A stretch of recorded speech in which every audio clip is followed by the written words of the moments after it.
And I appreciate you for your information, your wealth of knowledge. It really has opened up my mind, and thousands and hundreds of people all around the world, and I really appreciate it so much. Thank you for your time. One more question to two heroes. Luke Rudkowski, my hero dog, for the Midnight Ride, and Jim Mars. Can you guys talk a little bit about both 9/11 and the slaughter of JFK here in Dallas as examples of trauma-based mind control to traumatize the whole society and take it in a different direction? Well, I will say this, in order to brainwash somebody, this is all well documented, well known.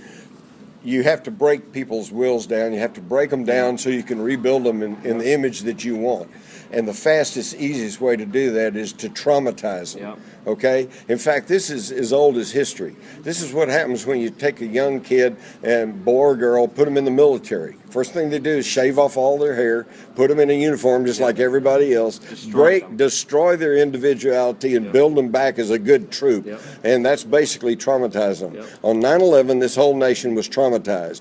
And right after that, then they built us back in this national security state, this fear-based society where we've put up with anything. The Nazis, at the height of their power, they didn't dare stop Germans on the street or in a public place and make them strip down and grope their genitals. But we put up with it because we've been traumatized and we've been reconditioned to turn our backs on the very principles that founded this country. And to me, the programming, especially on television, right after 9/11, all over the country, especially in New York, for days and weeks, all they showed was death and destruction, towers coming down, thousands of people dying right in front of us, towers just exploding, and then people from the Muslim faith.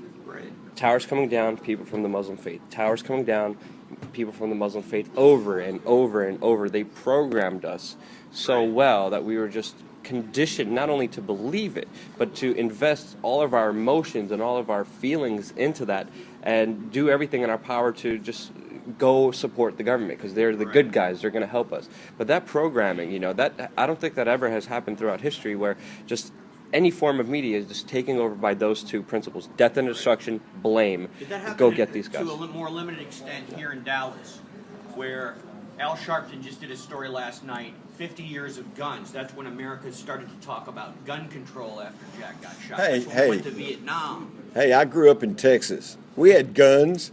We took guns to school. Nobody shot anybody. It's not the guns.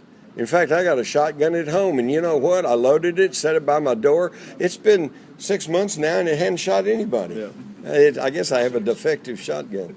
So these big events have multiple agendas.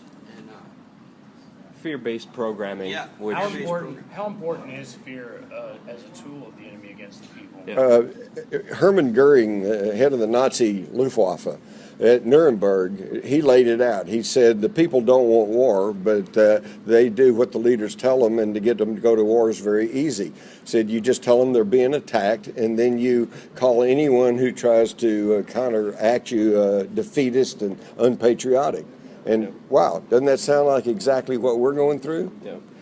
To me, fear is the biggest weapon, not only against us, but also against them. To me, the biggest secret that I think a lot of people don't understand is that these so-called ruling elites, these so-called powerful men that are the 0.001% of the powerful people in the world, the biggest secret is that these men are more afraid of us than we are of them. And a lot of us don't know that, and a lot of us are afraid of these people, and we look up to them, and we praise them up, and we make them something they're not. But when you actually look them in the eyes, when you face them one-on-one, stare down at them, and tell them, we know what you're doing. Your lies are not going to work. We are waking up. They fold. They run away. They cower. They're afraid. And you could see that human potential, that human power of how exactly afraid they are of us. And if we stop being afraid, there's nothing that could stop human potential from growing and getting rid of these guys. That's exactly right. And the good news is there's more of us than there are of them. And the thing is, you notice in very recent years now, all of a sudden police are wearing black, they're wearing shields, they're carrying tasers, they're getting militarized, they've got armored vehicles. These ruling elite are running scared.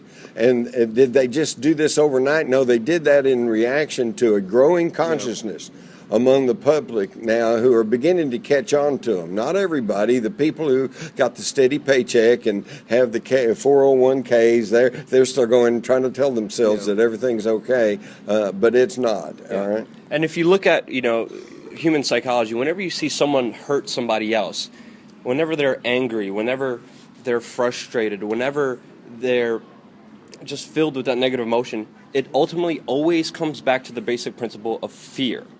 So that to me is why these ruling elites are doing so many bad things to us, is because they really are fearful themselves of what they did, fearful of us. They want to have everything for themselves, and that's why they act out, because deep down inside, that anger is really just fear. It's really just insecurity. It's really just a basic small level vibrational Also, energy a lot that of they them can't have deal been, with. Systematically compromised in places like Bohemian Grove, where everybody has something on everybody. Yeah. So they're kind of slaves And they're themselves. afraid of their secrets coming out. Hey, consider 1941 when we really had some real enemies. We had the Nazis, and they were building a 3-stage rocket that they called the New York rocket. They had plans for Operation Sea Lion to invade England. The Japanese had attacked us at Pearl Harbor. I mean, these were real enemies. And what did the President of the United States say? He went on national radio and said, "We have nothing to fear but fear itself. Let's buckle down and get it done." And by the way, has anybody besides me noticed that it only took us 3.5 years to win World War II? And it took them more than that long to do the Obamacare website, and they still couldn't get it right. And we're still in Afghanistan, not even out of that country. I think we have more questions. This came to like a whole panel discussion. Now, I don't know if you want to do this, Jim, but I'm okay with it if you want to do it. Stop and start again now. Yeah, I'm sorry if you guys want to. But if you guys want to ask some questions, I know you had a hand up. I need a book autograph for a book. Okay, all right. Jim, again, pleasure. You reached millions of people and you changed millions of lives. You changed mine. And I really appreciate it very much. Well, again, just remember that there's more of us than there are of them, and if we would let's just all agree to disagree, and we can do it without being disagreeable. Exactly. And if we get our act together, we will prevail. Exactly.